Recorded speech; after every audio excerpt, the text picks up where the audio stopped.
Les actionnaires, là, ça a-tu du pouvoir dans une entreprise? Ça dépend. Tu détiens-tu une action ou tu détiens-tu 50% des actions? Ça va dépendre. Puis, oui, les actionnaires ont du pouvoir parce que légalement, ils ont un droit de vote, nécessairement. Puis là, encore là, des fois, tu as des actions multivotantes. C'est comme ça que certaines familles réussissent à garder le contrôle de compagnies qui sont en bourse parce qu'ils ont les actions multivotantes. Peu importe le nombre d'actions en circulation, eux autres, ils ont comme, je dis n'importe quoi, là, 500 droits de vote pour une action. Ben, quand il y a une décision à prendre, c'est eux le boss. Là. Ils vont le contrôler. Mais au-delà des actions multivotantes, les groupes qui détiennent, mettons, tu aurais BlackRock.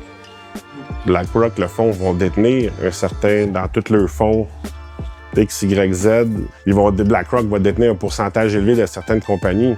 Donc, quand il arrive au conseil d'administration, il peut être élu au conseil d'administration, donc il peut être plus proche des décisions des compagnies, de qu'est-ce qu'ils vont se faire. Puis, ultimement, quand il vient le temps à l'Assemblée annuelle de passer des votes sur la direction et les stratégies de la compagnie, bien, ils ont un gros pouvoir. Si tu as 10 % de la compagnie, tu peux considérer que tu n'as pas un contrôle parce que c'est juste 10, mais 10 sur des milliards, ton vote compte quand même.